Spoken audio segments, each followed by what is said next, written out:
అప్పుడు లేని నోరు ఇప్పుడు ఎందుకు? ఆకేపాటి ఆక్రమణలు తొలగిస్తే ఉలికెందుకు? దళితులను అడ్డం పెట్టుకుని దోచుకుంది ఎవరో రాజంపేట ప్రజలకు తెలుసు. త్వరలోనే దోచుకున్న ప్రతి భూమి ప్రభుత్వం స్వాధీనం చేసుకుంటుంది. తెదేపా పార్లమెంట్ అధ్యక్షులు చెమర్తి జగన్మోహన్ రాజు రాజంపేట పట్టణం పార్లమెంట్ క్యాంపు కార్యాలయం రాజంపేటకు అన్యాయం జరిగినప్పుడు అన్నమయ్య డ్యాం తెగిపోయి అనేక ప్రాణాలు పోయినా ఇప్పటికీ అనేక మంది గూడి లేక ఇబ్బంది పడుతున్నా లేవని ఎమ్మెల్యే ఆకేపాటి అమర్నాథ్ రెడ్డి నోరు. ఆయన బినామీలు చట్టవిరుద్ధంగా నిర్మించిన నిర్మాణాలను అధికారులు తొలగిస్తే ఎక్కడా లేని బాధ కలుగుతుందని, అంటే ఆకేపాటికి రాజంపేట నియోజకవర్గ ప్రజల కంటే అక్రమ ఆస్తులే ముఖ్యమని స్పష్టంగా అర్థమవుతుంది. రాజంపేట టీడీపీ పార్లమెంట్ అధ్యక్షులు చెమర్తి జగన్మోహన్ రాజు ఎద్దేవా చేశారు. శుక్రవారం పార్లమెంట్ క్యాంపు కార్యాలయంలో ఆయన విలేకరుల సమావేశంలో మాట్లాడుతూ దళితులను అడ్డం పెట్టుకుని రాజకీయంగా ఎదగడం, వారి పేరుతో ప్రభుత్వ భూములను దోచేయడం ఆకేపాటి సోదరులకు వైకాపా నాయకులకు తెలిసినందుక మాకు తెలియదని, ప్రభుత్వ భూములు అక్రమ నిర్మాణాలను తొలగిస్తే ఎక్కడా లేని ఆవేదన ఎమ్మెల్యేకి వస్తుందని, మరి జిల్లా కేంద్రం విషయంలో, మెడికల్ కాలేజీ విషయంలో, అన్నమయ్య డ్యాం విషయంలో మరి ఎందుకు ఇంత ఆవేదన చెందలేదని, రాజంపేట అభివృద్ధిలో వెనుకబడి ఉన్న ఆకేపాటి వారు మాత్రం అభివృద్ధిలో వారి అధ్యక్షునితో పోటీ పడుతున్నారని ఆయన తెలియజేశారు.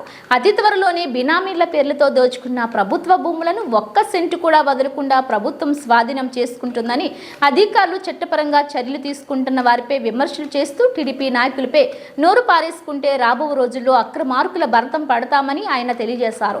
ఈ కార్యక్రమంలో టీఎన్ఎస్ఎఫ్ రాష్ట్ర ప్రధాన కార్యదర్శి రేవూరి వేణుగోపాల్, సిద్ధవటం క్లస్టర్ ఇన్ఛార్జ్ దశరథ నాయుడు, రాజంపేట పట్టణ క్లస్టర్ ఇన్ఛార్జ్ కొల్లి రెడ్డియ్య నాయుడు, సుండుపల్లె మండల పార్టీ ప్రధాన కార్యదర్శి ప్రసాద్ తదితరులు పాల్గొన్నారు.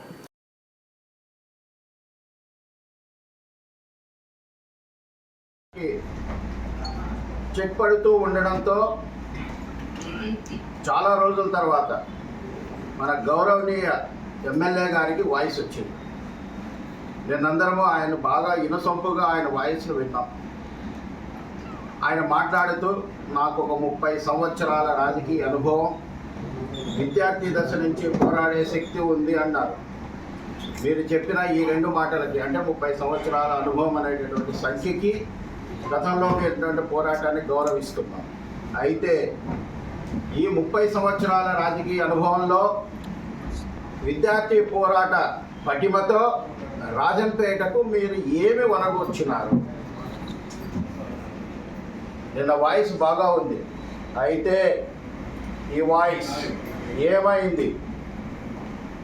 రాజంపేటకు రాజధాని లేకుండా ఉన్నప్పుడు, జిల్లా రాజధాని లేనప్పుడు నో వాయిస్.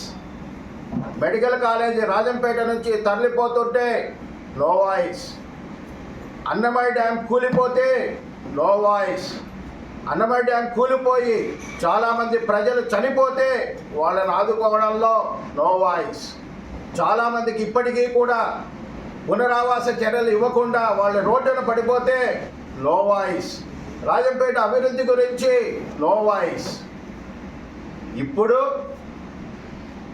మీ బినామీలు మీ ఆస్తులకు ఇబ్బంది అవుతుందని అంటూ ఉంటే కనుక వాయిస్ వచ్చింది. చాలా సంతోషం. మీ వాయిస్లోనే మీరు ఒక మాట చెప్పారు, రాజంపేటలో ఇంకా ఆక్రమణలు చాలా ఉన్నాయి అని. ఒక్కసారి తరిచి చూసుకోండి. ఆ ఆక్రమణల్లో 99% మీ వైసీపీ వాళ్ళవే. నిజం ఒప్పుకున్నారు. ఇన్ని రోజులు మీరు మీ పెత్తందారీ వ్యవస్థ రాజంపేట ప్రజలందరినీ కూడా అభివృద్ధి అనేటటువంటిది ఎక్కడ కూడా మాట్లాడకుండా కేవలం మీరు మీ అనుచరులు భూములు ఆక్రమించుకుంటూ ఇక్కడ ఉన్నటువంటి ప్రజలను సదాయించి రాజ్యం చేసి భయభ్రాంతులు చేసి ఇంతవరకు రాజ్యం చేశారు. మీ రాజకీయ అనుభవంలో రాజంపేట అభివృద్ధి చెందిందా? కనీసం రాజంపేటలో ప్లాస్టిక్ గ్లాసులు తయారు చేసే కర్మాగారం ఏదైనా ఉందా? కర్మాగార రూపంలో ఒక ఉపాధిని సృష్టించగలిగినారా? వలస జీవితాలకు రాజంపేటను మీరు అలవాటు చేయలేదా? మీరు ఇక్కడ ఉన్నటువంటి ప్రజలందరినీ భయభ్రాంతులు చేస్తూ ఉంటే పెట్టుబడులన్నీ తిరుపతి, బెంగళూరుకు వెళ్ళడం లేదా? వీటి అన్నిటికీ సమాధానం చెప్పేటటువంటి వాయిస్ను మేము కోరుతున్నాం. నిన్న రాజంపేట ప్రజలందరూ కూడా పండగ వాతావరణంలో సంబరాలు జరుపుకుంటున్నారు. ఈ రోజుకి పెత్తందారి వ్యవస్థ కొలిక్కి వస్తోంది.